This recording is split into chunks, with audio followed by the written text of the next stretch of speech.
Good afternoon, everyone. Thanks for joining us on the media briefing today. We have a full hour today, so we're going to go ahead and get started. We're very pleased to be joined by representatives from our local hospitals today who are going to give us really a broad range of updates and information on COVID-19 and COVID-19 issues. We're very pleased to start with Dr. Martha Blum from Community Hospital of the Monterey Peninsula. Good afternoon, Dr. Blum. I'm understanding you're going to give us an update on a vaccine, including boosters. Yeah, and I was actually going to talk a little bit too about the upcoming flu season as well. So as we are now officially in September, this is really month number 19 of our healthcare systems taking care of patients with disease from COVID-19. And we are heading into flu season. So what that means is that people will be getting their flu vaccines coming up, and we're getting updates about also whether or not people will need additional booster doses of the COVID-19 vaccine. Right now, they're only approved, those boosters are only approved for people who are immune compromised. And so that's a pretty specific group of people. We are still awaiting the final determination about when other people may be eligible to get boosters. So more to come on that. But right now, everybody should be thinking forward to where they can get their flu vaccine for the upcoming flu season. And the other thing that happens this September, if it hasn't happened already, is that kids are going back to school. So we have a lot more mixing and mingling, especially amongst children who are unvaccinated. Those who are younger than 12 are all unvaccinated. So what this means is that with the return to school, we have the return of all of those upper respiratory infections, every little sniffle, every little cough. Right now, unfortunately, there's no good way to tell the difference between what could be a simple cold, what could be, the beginnings of COVID, or, whether or not it's the flu. So this means that everyone is going to have to get pretty comfortable finding a place to get tested to rule out COVID-19 before allowing those kids to return to the classroom. So I was asked one more thing about, that testing then, because I think it'll be in high demand as more kids are back in school, and really as all of us are being exposed to more viruses, not just COVID-19. There are a wide variety of options for testing now, including over-the-counter testing kits that you can do in your own home. When it comes to testing for return to school or return to work, you are going to need to ask your school district or your employer exactly what is required based on their current policy for what's required. But both the rapid antigen test and the PCR tests are very sensitive and specific for picking up COVID-19. And again, if you're doing an at-home test, you want to read carefully that this is a test that is approved by the FDA and follow the instructions exactly as written. So hopefully that broadens the availability of testing for all of us as we head into cold and flu season. Thank you very much, Dr. Blum. And thanks very much for the explanation on the tests and where appropriate. I think that's on the minds of a lot of parents right now with school beginning.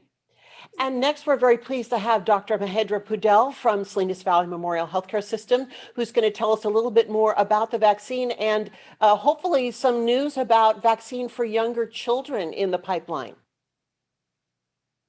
Yeah, thank you. Thank you for the opportunity so that we can share our thoughts and views about this rapidly changing updates. As we know, the Pfizer vaccine and Moderna, they were initially approved as an emergency use authorization in December, and just recently that has been fully approved by the FDA for 16 and older patients. So that's really good news. What that means is they have really vetted the safety, effectiveness, and the manufacturing quality, which all meet excellent standards. So that should really boost up the confidence in the general public in terms of getting the vaccine. And we're already seeing reports of increased intake of vaccines after it has been fully approved, which is good news. And the FDA is not going to stop right here. They're going to monitor any unforeseen side effects and will let us know if we have to make any changes and keep us updated. So that being said, the bigger question, the question that's coming up now is, when are young children going to get vaccinated? If you are a parent of a less than 12-year-old like myself, then you're probably wondering when your kid can be safely vaccinated and be protected. I just want to build up some background regarding this, as we're seeing increasing number of pediatrics COVID cases throughout the country and increasing number of hospitalizations related to COVID.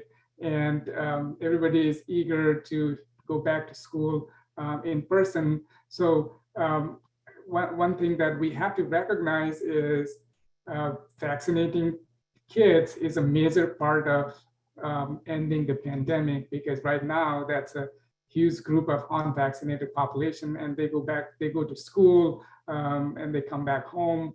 And if at home, if they have unvaccinated parents, or if the kids have not been around unvaccinated individuals, it's high risk that they might get infected with COVID. And the trials for pediatric population is going on. And as per the drug companies, we should have the vaccine available as an EUA, hopefully late fall or early winter this year, especially for 5 to 12 years old. And for the 2 to 5 years old, it's probably going to be sometime early next year. Pediatrics trials are very stringent in terms of their criteria. They have to meet very high standards. So the FDA is being overly cautious in terms of releasing them as an EUA for the kids. Thank you very much, Dr. Padel. And before we go to our next speaker, I just want to remind everyone that we're going to take questions for our doctors right after Dr. Wall's presentation, because they have to drop off fairly soon and get back to the business of being a doctor as opposed to being a media briefing expert.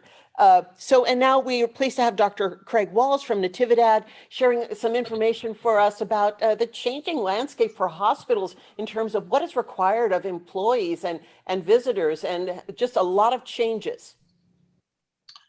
Hi, good morning, everybody, or afternoon, sorry. So you will all know that California was the first state to mandate that all healthcare workers be fully vaccinated. And I'm very happy to report that all 4 of your Monterey County hospitals have signed off on a press release, and we are all going to mandate full vaccination for all our workers. And I think the doctors that are on here with me today will agree that this is a terrific thing. It's a great thing that we're all moving together, because we all know this to be the right thing to do. In healthcare and medicine, we say, first, do no harm. The last thing we want to do is hurt a patient who's coming to us for help. So it's important that we protect them from our patients and each other, that we protect each other from spreading disease. So we, for years and years, have been careful that we screen our folks for tuberculosis, hepatitis, for influenza protection in the form of a vaccine. So for us, this is not a big new change, in the sense that we want to keep our patients safe. We want to keep each other safe. And so starting on October 1st, all of our healthcare workers will be fully vaccinated. And I think that's a terrific thing and good news that we want to get out there.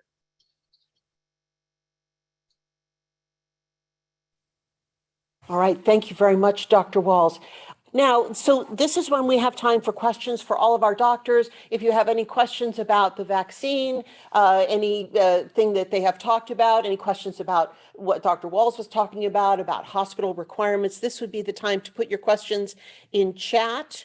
And I can also take a quick look if anyone has their hand raised. But I do have a question, and our first question is for Dr. Walls. Are any healthcare workers not vaccinated? Will any healthcare workers not vaccinated by October 1st be fired? That's a really good question. I'm at Natividad, so I should really speak for Natividad in this regard. There are few rare exemptions, both religious and medical. Those should be rare, but of course we will respect those. But folks who fit into that category and folks who are not fully vaccinated up until that date will be expected to test twice a week, 48 hours apart, to show that they do not have COVID-19. So that's the way we're going to handle that. And again, I think the vast majority of us do not want to harm our patients. And it'll be a vanishingly rare, hopefully, situation where we would have to cross that bridge. But I'm very confident that folks are going to do the right thing, get fully vaccinated, and get tested if they fall into that exemption category. And that's speaking for Natividad. Thank you. Thank you. And let me throw that question out to the other hospitals if you feel that you can answer that. Dr. Blunt, let's start with you. It's really the state's mandate that all healthcare workers in the entire state of California be vaccinated to be an active member of the healthcare workforce. So again, we are going to be in full compliance with the state's mandate. And it's exactly the same as Dr. Walls described, is that now during this window of time since we started, when we heard about the mandate until everyone needs to be fully vaccinated, we are going through and looking at each of those exemption categories for religious exemptions and medical exemptions. And then, come the end of September, then it would be up to our HR department to go through and check that our workforce is either got an exemption or fully vaccinated. Thank you, Dr. Blum. Dr. Padel, are you able to take on this question? Sure, I echo both Dr. Blunt's and Dr. Wall's statement. I think at this point, it is more than ever important to keep our patients and our employees safe. So SVMH is also going to comply with the mandate put out by the state. And we have committees looking at both religious and medical exemptions. And unless that's accepted, you will have to comply with the recommendation from the state, and our HR is also closely involved in navigating through this situation. Thank you all. And then I have another question, and this would be for each of you. What are the number of hospitalizations for COVID in each of your hospitals? And I guess we'll take a snapshot in time. How about just today? Yeah, so at Memorial Hospital, as of this morning, we have 18 total COVID patients. 12 of those are active, and 6 of them are COVID recovered. And out of them, 3 patients are on mechanical ventilation. And predominantly, most of the hospitalized patients have been unvaccinated. Thank you, Dr. Padel. Dr. Blum? At Community Hospital, we currently have 11 patients who are hospitalized, still in isolation for COVID-19. We have an additional 10 patients that are still hospitalized recovering. So we have 21 total COVID patients. We have 1 patient in the ICU right now. And again, the vast majority of the patients that have been hospitalized during this Delta wave or summer surge have been unvaccinated. Thank you. And Dr. Walls? Yeah, unfortunately, we have 8 active patients with active COVID in the hospital right now. And the overwhelming majority of the patients that we have seen in this third wave, sadly, are unvaccinated. All right, thank you. Are there any other questions for our hospital representatives? before we move into our next topic, giving people a moment to type something in, and no.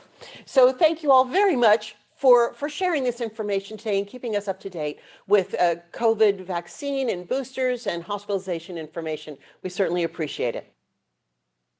All right. So we have a nice surprise this afternoon. We're able to get Dr. Moreno free, and he is going to join us on the briefing right now for an update. And so, hello, Dr. Moreno. Hey, Mia. Good afternoon. Hello, everyone. So I've just got a brief update on metrics and vaccinations here in Monterey County. So here in Monterey County, our vaccination coverage continues to increase. We have 78, well, as of earlier this week, 78% of Monterey County residents that are eligible to receive the vaccine have been vaccinated. And we're seeing this over the last week, most of the increase was in North County, in Salinas, and in South County. So continue to make progress. The region with the highest vaccination rate is Salinas, with approximately 85% of those that are eligible having received at least one dose of vaccine. We also have been following some of our early indicators, such as our test positivity rate, and our test positivity rate continues to decrease here in Monterey County. That's a very good sign because based on our experience with the first two waves, test positivity tends to decrease first, and then that's followed by improvements in case rate and hospitalization rates and fatalities. So again, test positivity is decreasing, which is an indication that COVID transmission is now slowing down here in Monterey County. And we're also seeing the decrease in test positivity rate across California and across our local Monterey Bay Central Coast region. So that appears to be good news. Our case rate is now stable, and as we look at our case rate and the case rates of our neighboring counties and in California, we see that the case rate's also dropping. In California, the case rate is dropping overall in our Bay Area Central Coast region, and among our neighboring counties, the case rates are either stable or are decreasing. And in some of our neighboring counties, they've been decreasing for 2 to 3 weeks. We're stable at this point, but our data looks to be following the region, lagging about a week or two, some of the other counties, but the data seems to be tracking along with the others. So good news on the test positivity and good news apparently on the case rate, but we'll have to wait and see. As always, we need to continue our efforts to slow the spread of COVID-19 and time to see if this is a trend that is continuing, and I hope it is. We do still have people in the hospital, as our representatives from the hospitals mentioned.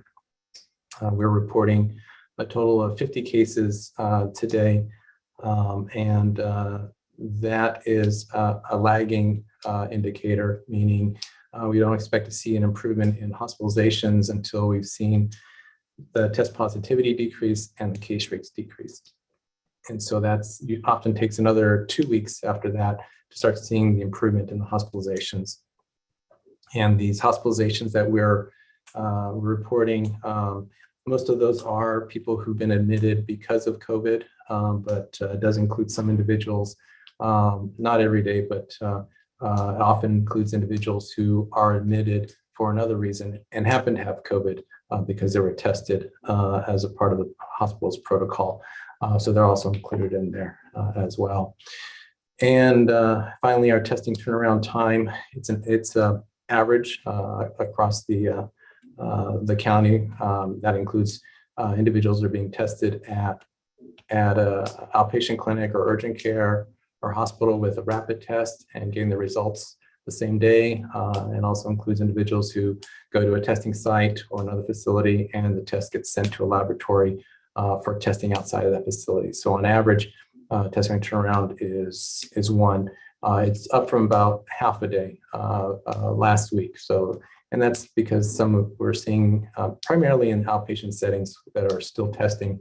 There's been a little bit of increase in turnaround time in outpatient settings that's moved turnaround time up. We are also looking at the case rate in Monterey County and also hospitalization rate in Monterey County by vaccination status. And so we've been able to begin to report that out, although we're still, our team is still looking at ways to make the data as reliable as possible. So our case rate in Monterey County for unvaccinated individuals is 24 per 100,000. That's over 7 days with a 7-day lag, which means that's this one's up to August 23rd. And the case rate among people who've been vaccinated is 0.7 per 100,000. So a significant difference of case rates between the vaccinated and unvaccinated. And this would go along with, consistent with what we're seeing in the hospitals, as mentioned by our hospital colleagues, that most of the cases that are, most of the people that are hospitalized with COVID are unvaccinated. So not only is the case rate higher, but what they're seeing is nearly everybody in the hospital is that has COVID is unvaccinated. And we're also beginning to report out on hospitalization rate by vaccination status. So our first effort to report out on this using the 7-day average rate per 100,000 with a 7-day lag shows the hospitalization rate among unvaccinated individuals 1.7 and among post-vaccination 0.3. So it appears that the hospitalization rate among unvaccinated is higher than among those that have received a vaccine, which would be consistent with what the hospitals are, seems to be consistent with the hospitals are reporting. But we do have some work to do on this to make sure, do our best to try to get as reliable as data that's as reliable as possible from the hospitals.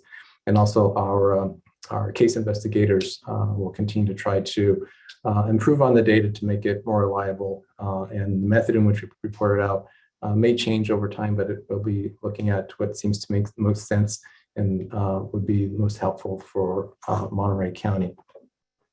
And that is my update, Mia. Thank you very much, Dr. Moreno, for joining us. I've got a couple questions for you, and we're going to take questions after each segment. So if you have some questions for Dr. Moreno, now is the time to send them in. So Dr. Moreno, my first question for you, what is the current test positivity rate in Monterey County, and how much has it decreased? And then what is the case rate, and how much has it decreased? So the test positivity, the most recent test positivity is 4.2%. That dropped down from 5% about 7 to 10 days ago, and I think it was up as high as 6% maybe a couple weeks ago. So it's dropped quite a bit. It's dropped probably about 50% over the last few weeks. And the case rate is 13, as of Monday, I think it was 13.2 per 100,000. And that's been steady.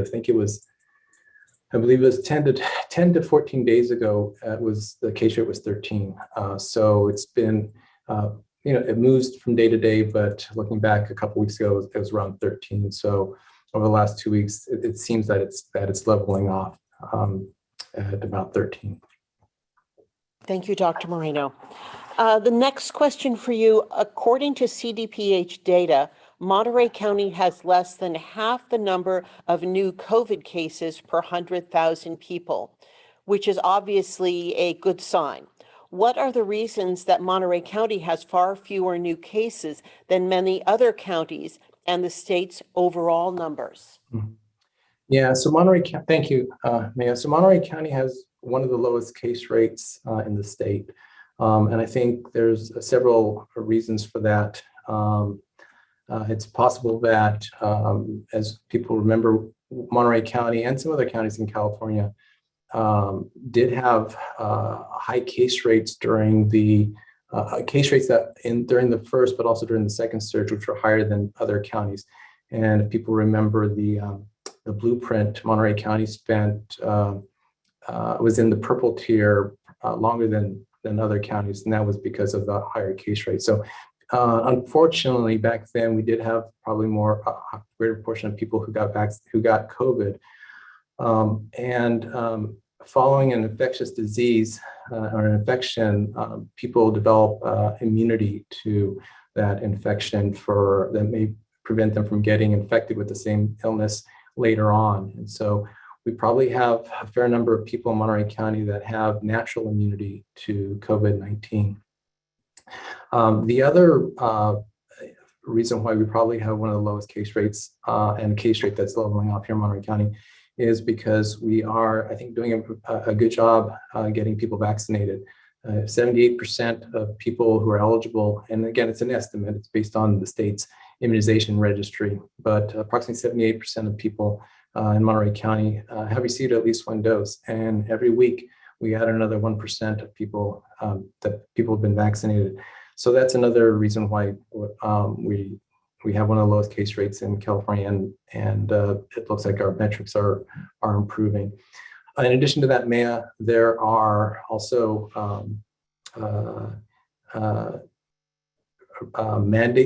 face covering mandates that apply here in Monterey County. There are people that protect people who are most vulnerable to COVID-19, and there are face mandates that protect those that are yet to be vaccinated, particularly school-age children. And we have the health officer order that highly recommends people vaccinate indoors regardless of vaccine status on top of that. So there's a variety of reasons I think that we're seeing what we're seeing right now, but it will only continue if people who aren't vaccinated get out and get vaccinated, and only if we continue to follow safety precautions that we've been following all along to continue to slow the spread of COVID-19. Thank you, Dr. Moreno. Another question for you. How many unvaccinated people in Monterey County have been infected with COVID-19 more than once that the health department is aware of? Yeah, interesting question. I don't have any data to answer that question, ma'am. That's a good question. Thank you. Mm-hmm. Then another question for you. Do you support the county-wide mask mandate that the Board of Supervisors is in the process of creating an ordinance for? Thank you, ma'am. So really what I can speak to is the current circumstances, and I have been asked before whether I would issue a masking order. So I have already, the health department, which includes me, has already issued a recommendation that people people wear face coverings in indoor public settings, regardless of the vaccination status. I've been asked again what if I would issue a mandate, and one of the things that as a health officer, what I've been required to do in the past when considering health officer orders, which we've been issuing long before COVID. So in the past and currently, I do have an obligation as part of my authority to consider the least restrictive measures to ensure that we achieve either individually or as a community a desired outcome. So the desired outcome here is decreased transmission, working towards decreasing case rates. And so looking at over the last couple of weeks, looking at actually the last 2 to 4 weeks, looking at the direction in which our positivity rates are going, the direction in which our case rates are going, it appears that our early indicators are showing that transmission is slowing down, that case rates are leveling off, and looking at the rest of California, it looks like that's happening across the state. And so it appears that the current restrictive measures, which are face covering mandates, local face covering recommendations, promotion of vaccinations among people who haven't been vaccinated, vaccinating the most recently eligible group, which is 12 to 17, And again, masking in situations to protect people who are most vulnerable, and masking in settings to protect people who are unvaccinated. These other restrictive measures are proving to be, they seem to be proven to be effective. So as a health officer, if there are less restrictive measures that are effective, then there wouldn't be necessarily a reason for me to impose more restrictions on Monterey County. Thank you very much, Dr. Moreno. That's all the questions that I have in chat for Dr. Moreno. I will wait just a couple seconds here to see if anyone has any additional questions before we move on to our next topic. And we'll wrap that up. If any questions come in afterwards as we move on, I'll be happy to forward them to Dr. Moreno for a response. All right, thank you, Mayor. Thank you, Dr. Moreno, for joining us. And as we just talked about, just very briefly, Monterey County's Board of Supervisors took some initial steps yesterday towards a county-wide mask mandate. And we're very pleased to have our CAO, Charles McKee, on the line today to share a little bit of information about the process and about how this mandate will work, because it's not the usual mandate people have been seeing over the last year and a half. Thank you, Matt. Appreciate the opportunity to speak to everyone today and give a little bit of background.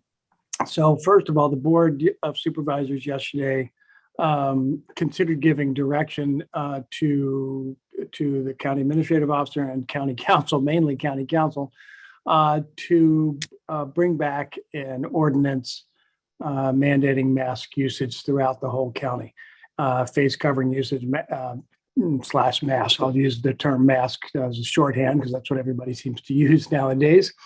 And it should be noted that the board has not made hasn't taken any final action. It's something that's going to come back to the board for consideration. At the current time, we anticipate the meeting, a special meeting of the Board of Supervisors to be called for September 8th, I think at noon. That's the current plan. It might change. I apologize if it does, but that's what we are shooting for right now as far as getting all the board members available to meet.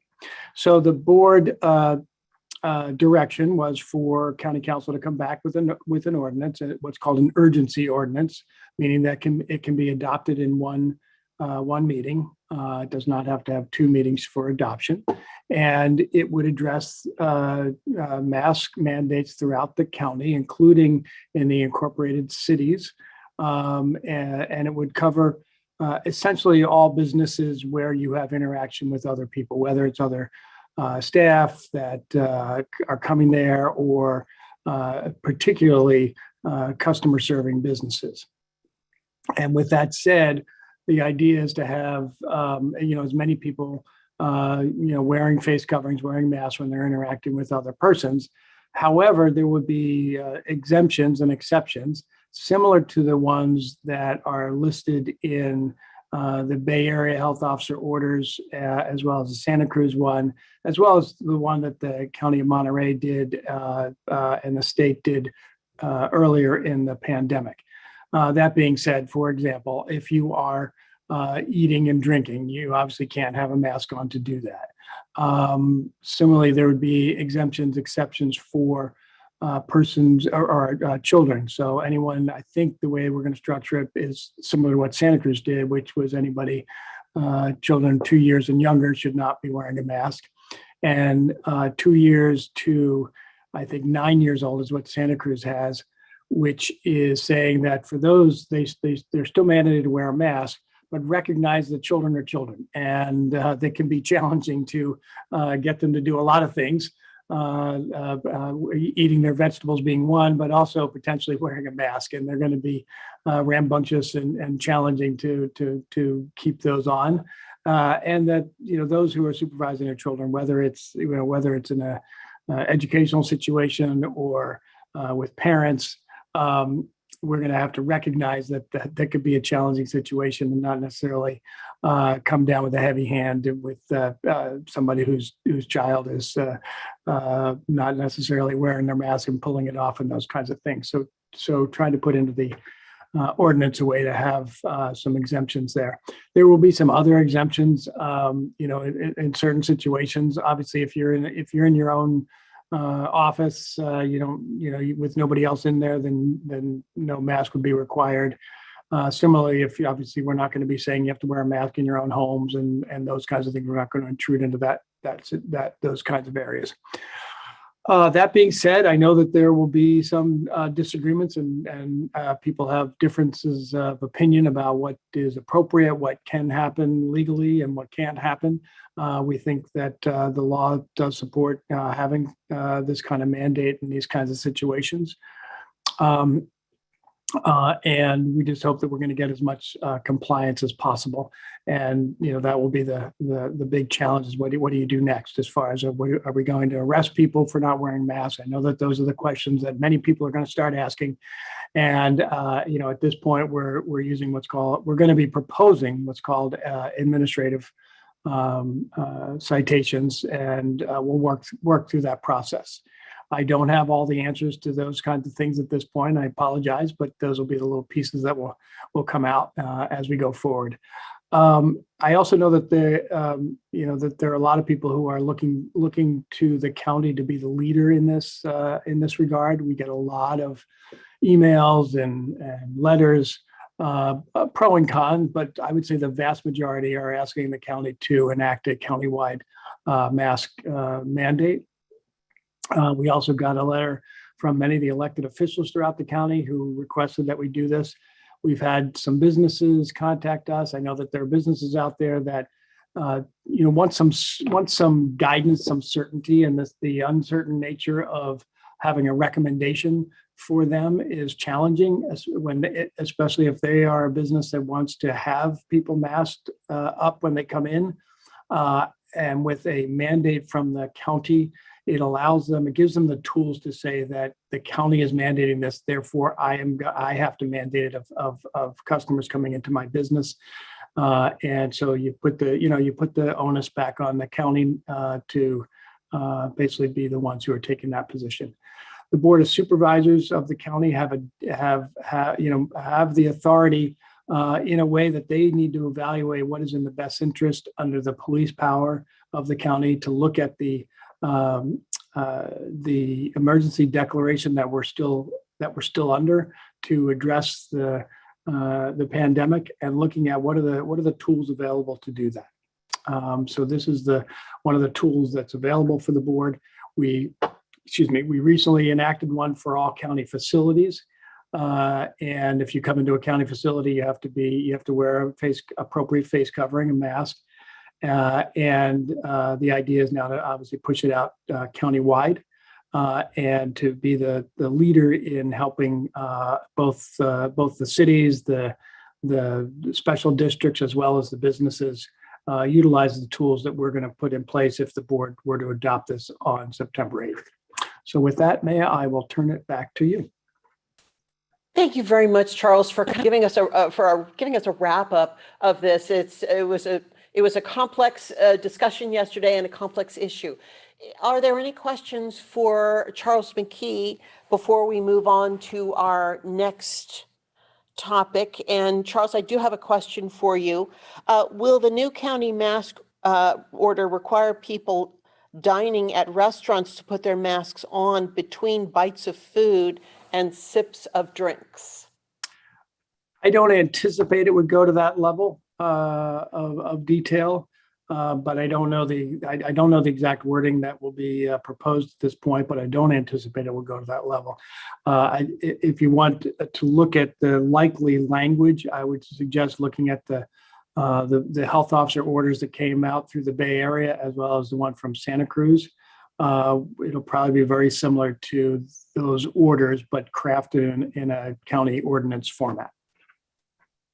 Thank you. And another question, if the board okays the ordinance on next Wednesday, will it go into effect next weekend, or when is an effective date?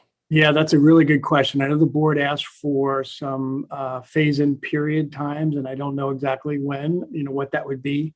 But I think it would be important to give people some time, especially the businesses, to understand it and have some leeway.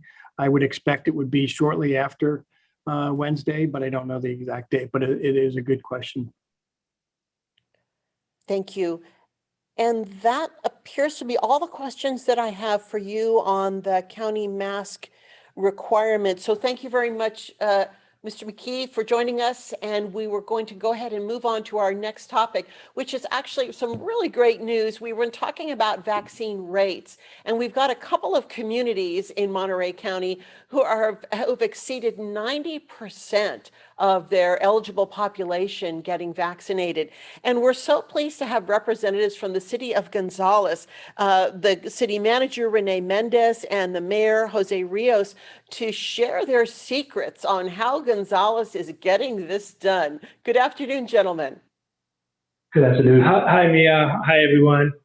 I don't know if they're a secret. I think it's just a combination of lots of things. Like many communities, it's been challenging as we navigate the pandemic journey. But I can honestly say that we wouldn't be at this point if it wasn't for the great work and response from our community, the direction by our mayor and city council, and the many partnerships. And everybody here is aware of the many partnerships where the community groups, our Gonzales School District, Harnell, the county of Monterey has been an integral part of this. And all our hospitals, we've had partnerships with Mi Memorial, which is in King City, Natividad, Salinas Valley Memorial Hospital, the visiting nurses, and I can just kind of go on and on. I'm also really happy to report that our own staff, we're at 95% vaccinated for our own workers, which I think is a great example of what we've done here. Kind of we're practicing what we preach, right? It's really difficult in the messaging. How did we get here? It was an effort of lots of things. Like many communities, we did a lot of the resources, food, face coverings, the hand sanitizers, et cetera. But we also were very early adapters to the community health worker model. So I believe we were the first community in Monterey County where we actually, to our council's direction, hired community health workers before the VITA program started. So that allowed us to quickly begin to develop the trust and relationship with our community. The other thing I think that's been a secret is we don't have, full service emergency response when it comes to health, but we have EMTs here. And we work with the county to get our emergency medical technicians or EMTs certified to be able to provide the vaccines. So we were able to support a lot of our efforts. So way back in February, we started vaccinating. We called all our seniors and got them to the vaccination. So there was a lot of hands-on approach. Then we also increased our community health workers, right? So we went from 2 to 6. We were part of the community health worker program with the county's VITA program, which I gotta say, if the secret really for us has been the direct engagement with our community through our community health workers and our fire personnel, our police officers, and our council and our mayor. They've been present every step of the way, answering questions, providing information, directing, and helping our community get where they need to get. And just kind of want to finalize by saying the partnerships also with our business community and our local pharmacy has been very instrumental in where we're at today. Our community health workers today are certified to test. So we are actually testing folks. I think last Friday we tested about 100 people. We're testing, 180 a week. And we're getting now the folks that are unvaccinated for whatever reason, and they're being encouraged to get the vaccine, or we're setting up the appointments or registering them on site. So I think that's allowed us to get to the over 90%, because we're now at the hardest to reach members of our community that for whatever reason have not been wanting to be vaccinated. So I'll be happy to answer any questions. I'm going to pass it along to our mayor. Well, I want to just add to Renee's comments that we have this model we call the Gonzales Way, and it consists of 3 items: love, care, connect. And I think our staff did an excellent job of doing that. When we had our community vaccinations, everyone was on board. All our staff was there, filling out forms for folks. Many of our council members, when they could, attended those events to put people's minds at ease. I know I had a comment from one lady that she was extremely scared of needles. And I said, you are? I said, needles are my friend. I'm diabetic. I do 3 needles a day, every day. And she looks at me, she says, really? I said, yes, it doesn't hurt. It's easy. And you'll be putting your family in a safer position. Right away, you can see this face of, okay, you're right. It's important that my family be safe. But I got to say, the briefings that our own third county supervisor, the chair at the time, Chris Lopez, provided a lot of input for our community. We were able to connect with each other and talk about our efforts.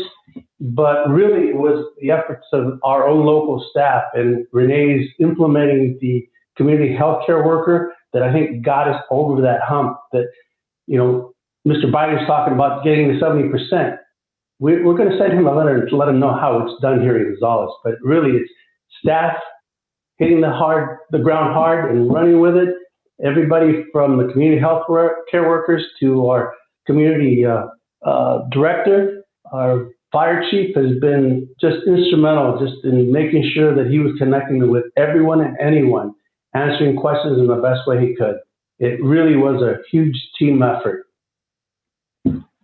So I don't know, Mia, I mean, we can go into a lot more detail, but I don't know if there's any questions. But just want to say the partnerships with everybody, again, too numerous to mention, in the direction and guidance from our council, which I know a lot of communities are also doing. It's really gotten us where we're at today. Thank you both very much, and I do expect to see you at a White House podium at some point to explain how things are done in Gonzales to everyone. Are there any questions for our friends from Gonzales today about the secrets of their success? And I know we have a lot of our media partners on the call, and they may be calling you directly for those secrets after this. I sure appreciate you joining us. We don't have any current questions for you, but if we do get any questions, we will forward them to you. Thanks, Mia. Appreciate it. Thank you. Appreciate that. Thank you. And then we're going to take on our last topic, and we're going to pivot away from COVID, and we're going to talk about Suicide Prevention Month, which is the month of September. It's an important topic, and we don't want it to get lost in all the COVID discussion. So we're very pleased to have Dana Edgell from our Monterey County Behavioral Health Department and Carly Mamoli from the Suicide Prevention Services with the Family Service Agency of the Central Coast here to talk about why mark this as a month, and then what people can do if they want to help and volunteer. Good afternoon, ladies. Thank you so much, Maya. So we do have a short presentation prepared for you. Carly will begin sharing her screen. We really want to thank you, Maya, for including us today in this media briefing. Today, September 1st, marks the beginning of Suicide Prevention Month. And we are going to go a little bit more in depth into this topic, and we'll have a chance for questions. We really see the media as being key representatives who are so important in suicide prevention work, partly because you're involved with the community, and also because you can help us break down the stigma that so often surrounds suicide. I shared in the chat a link to a resource and also a resource on when you're reporting on suicide that I would really recommend that you read if you get a chance. And as members of the community, we all may be called to help someone that we care about, to prevent someone from taking their life due to suicide. And also, we all need support from time to time. So Carly and I are going to go through and share, explore a little more on this topic and share some resources. And I just want to say thank you for your time and thanks for having us. I'm glad to be here and sharing this important information with Dana. So as we get started, there are a couple of questions that many people may have about suicide prevention. And the scope of today is a little bit short for us to be able to answer any or maybe all of these. However, these are some of the critical questions that we are working together as a community to develop answers to address with one another, and to really help people understand that there are many ways that we can help support those who are at risk of suicide and learn to get help for ourselves as well. So that's a bit more about what we'll be talking about today. And as we continue with that, I just want to clarify some of the recommended terminology around suicide prevention. Historically, this is a really highly stigmatized subject, and we're really working to change some of the common language that we use when discussing this. You'll see that the examples on the left are direct in naming what's happened or what's happening without implying judgment or shame. And similarly, when we ask about suicide, it's important that we're direct. Are you thinking of suicide versus are you thinking of hurting yourself? One of the American Foundation for Suicide Prevention's top 10 suicidology findings over the last 10 years demonstrates that one of the best ways to help someone avoid acting on suicidal thoughts is to help them talk about these openly, directly, and compassionately. And we want that to be reflected in our language as well. So you may be asking yourself, what can be done to prevent suicide? Because so often it seems like there isn't anything that can be done. However, we want you to know that there's a lot of research and evidence to show that some of these simple steps are very effective. So first, on an individual level, you can know the warning signs, and we'll share some resources that will help you to have the listing of warning signs for suicide. And then, as Carly just mentioned, we all need to be comfortable with asking directly. I still remember the first time I had to ask someone if they were having thoughts of suicide. And it's not natural. It doesn't come natural to us. However, it's really an important question to be able to say out loud. And then it's helpful to know some basics about safety planning and what it means to reduce access to lethal means. Research also shows that if you kind of eliminate a person's access to the method that they were thinking of utilizing, that dramatically reduces rates of suicide. It's also important to know about local resources, everything from lifelines and crisis lines to who are the trained professionals in your community. And then as a community, we need to come together to advocate for resources and also to be a part of building a comprehensive plan. And we'll be talking a little bit later in our presentation about efforts that we're launching today under MCHOPES, which is Monterey County helping one another to prevent and eliminate suicide. So this is a very important topic to discuss today. Why hope is hard work. So historically, as Carly was mentioning today, suicide, there's a lot of stigma, prejudice, judgment, and fear around talking about it. People are concerned that they will be a burden to someone if they share that they're thinking of taking their life. They're afraid of the judgment. They're also at times fearful if they will lose employment. Some may doubt that anything can be done to help them. So they kind of think, well, why bother? Why should I even speak up? But it's really helpful to understand that people who are having thoughts of suicide are experiencing intense emotional pain. And most of the time, they do not want to die, but they cannot see a way out of the pain or are able to continue living with the pain. And it's important to know that not wanting to live is actually different than wanting to die. And so we can reduce the stigma, fear, and prejudice around suicide by increasing our knowledge and educating others, by having conversations such as we're having today, by trying to understand and respect the pain that someone who is having thoughts of suicide is experiencing, and feeling more confident to talk directly about it.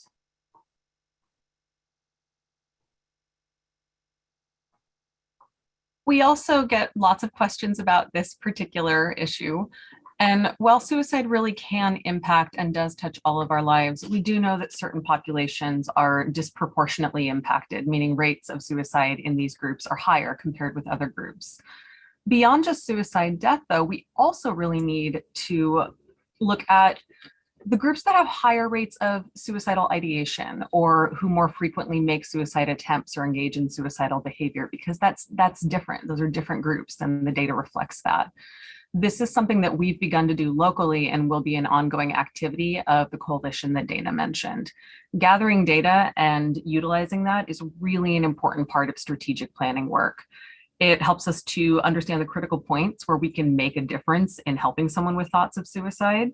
For example, the firearm safety and prescription measures that Dana was referencing with access to lethal means. So I have a couple of groups up here just to kind of include for you. Some of these are populations that are disproportionately impacted by suicide, males compared with females, although females do attempt suicide at higher rates. We look at by ethnicity and some of our ethnic and cultural groups. It's worth noting that the increase in suicide rate has been demonstrated in California by the Department of Public Health for 2020, looking at Asian and Pacific Islander populations. And there's a handful of reasons that that might be. We also look at some of the commonalities across these different groups. They may be individuals or groups that may be more likely to experience discrimination. They may be more likely to become isolated, groups that tend to be going through life changes or may encounter barriers when trying to access traditional methods of health. Beyond this, I do want to mention, because we get a lot of questions about current suicide rates, it's a little early to look at the impact of the pandemic, but we have a little bit of information. Overall, the number of suicides in California actually decreased in 2020. There's a number of reasons why that might be. Note that that's the number of completed or actual suicide deaths, not necessarily suicide attempts or suicidal ideation. As somebody who runs a call center, our call volume fluctuated a lot. Some months it was up, some months it was a little bit lower, but we definitely saw higher numbers of calls from different groups, from youth in general, middle and high school aged youth. Even though the overall number of suicides for California did go down in 2020, certain subgroups actually had rates that increased during that time. And that includes 10 to 18-year-olds and people who are Asian or Pacific Islander. Also, certain subgroups of youth did increase. Youth who are Black, Hispanic, and also female youth experienced greater rates of suicidality and suicide attempts, and as well as suicide death. So it's important for us to gauge this information so that we can make our strategic planning efforts effective in reaching not only the population in general, but groups that may be at disproportionate risk. Okay, let me go back one. One thing that all of us can do is anybody can learn to recognize the signs for suicide. Now, different warning signs may look different on each individual. One of the reasons that we need a community-based process for suicide prevention and strategic planning is because our community members are most likely to demonstrate these when they're around people that they know. People are most likely to recognize signs in someone that they're familiar with or someone that they regularly see. It's really important that as a group of community members, we share this information and promote knowledge of and the ability to recognize and respond to the signs around suicide. So the Know the Signs website is listed here in English and Spanish. Each site offers a wealth of information, similar warning signs, how to have the conversation with someone that you're concerned about, and important resources at the state and county levels, including resources for various ethnic and cultural groups and in various languages that are spoken across California. We all want to really put the message out there as well that all warning signs of suicide should be taken seriously. Even a gut feeling that something might be wrong is worth checking out to see if somebody may need help. So moving from warning signs in general to a couple of critical warning signs, pain isn't always obvious, but it's true that most people who attempt suicide do give some indication of their thoughts prior to taking action. These warning signs might be behaviors, words, social media posts, or attitude changes. The critical warning signs of suicide listed here are a cause for concern and should be taken seriously. This doesn't indicate that somebody is imminently going to attempt or die by suicide, but it lets us know that there's some risk here and we want to get some help right away. Warning signs of suicide are especially concerning when the behavior is new, it has increased, or seems related to a painful loss or a change in the person's life. Examples might be the loss of a job, the loss of a spouse or loved one, or the end of a relationship. Thank you, Carly. And I know we are running short on time, so some of these we'll touch on a little briefer. We did share a bit about the importance of getting help, finding the words, and as Carly, as we mentioned, it's important to note specific things that you have noticed, behavior changes, and to express your concern, and most importantly, to ask, are you having thoughts of suicide? I think we can move on to our next slide, Carly, thank you. And so it's really helpful to be prepared. So as I was mentioning, I can still remember the first time I had this conversation. And we want you to know that there are help and resources out there. The National Suicide Lifeline is shown and can be accessed 24/7 at 1-800-273-TALK or 8255. And what's great about that resource is that you can call yourself if you're concerned about someone. You don't know how to have the conversation. You're wondering about local resources. So when folks call the National Lifeline, they get connected to our local Lifeline that Carly was mentioning that she oversees. And we have a great relationship with Suicide Prevention Services, and they're very knowledgeable about our local resources. So that's nice to have the National Lifeline that directs folks to our local Lifeline. And then we know that not everyone likes to call, and so there's a great support through the crisis text line. So folks can text hello to 741-741. And just to mention, on the National Lifeline, services are available in English and Spanish. And there's also some specialty support for veterans, military service members, and their family members. We also wanted to touch on youth. As Carly was mentioning, we know that youth have been disproportionately impacted during the pandemic. And there's a couple of just youth-specific lines we'd like to mention. One is the teen line. This is actually a line that's answered by teens who have been trained, and they have support. They are answering calls between 6 and 10 at Pacific time, and also responsive to text between 6 and 9 p.m. Pacific time. And we know that LGBTQ plus youth and young adults are also disproportionately impacted by rates of suicide and suicide attempts. And the Trevor Project is just a wonderful resource available 24/7 through phone call, through texting, and they also have a Trevor chat function if you go to their website. Again, they have all of these resources and more. We also know that older adults are vulnerable, and the pandemic has created additional challenges related to isolation and concerns about health. And so I want to make you aware of the friendship line that is available also 24/7 for crisis types of supports. And we have a wonderful local organization, the Alliance on Aging, and they have a senior peer counseling program where seniors can get one-on-one support, as well as join. And they restated, and I had on their website today that they have in-person support groups. So Alliance on Aging again has a wealth of information for supporting seniors and older adults.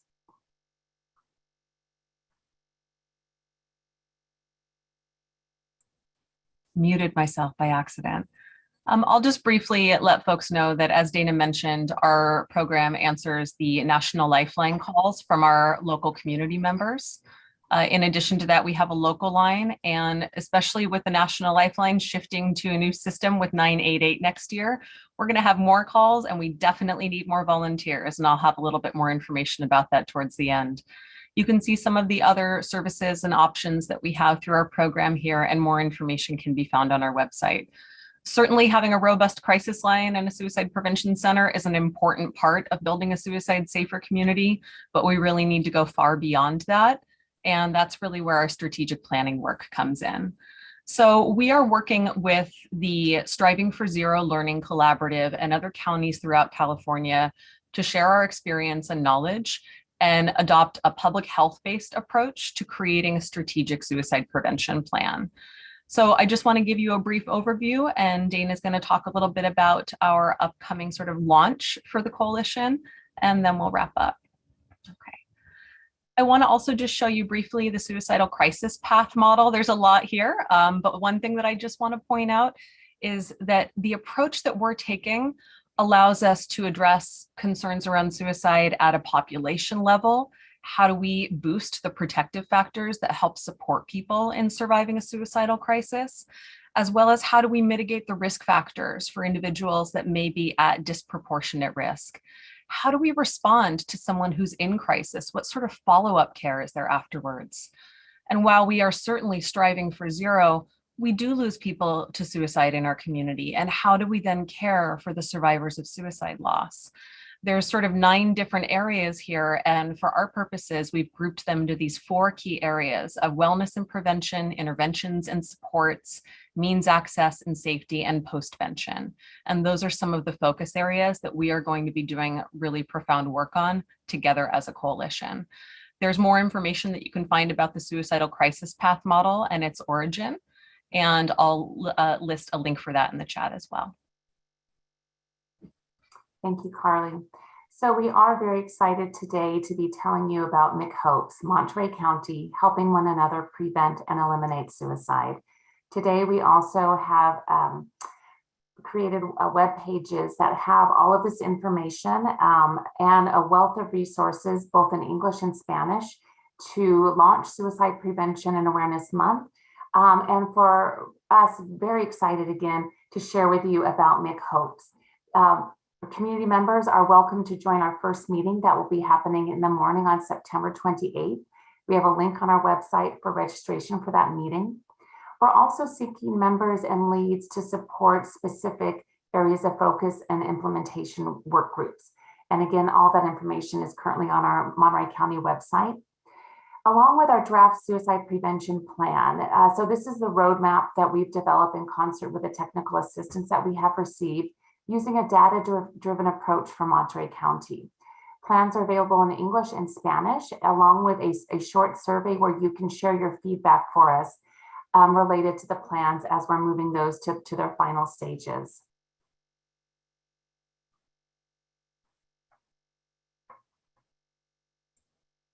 And as we get ready to wrap up, I just want to remind you again of a couple of the important resources that are available 24/7 that Dana listed.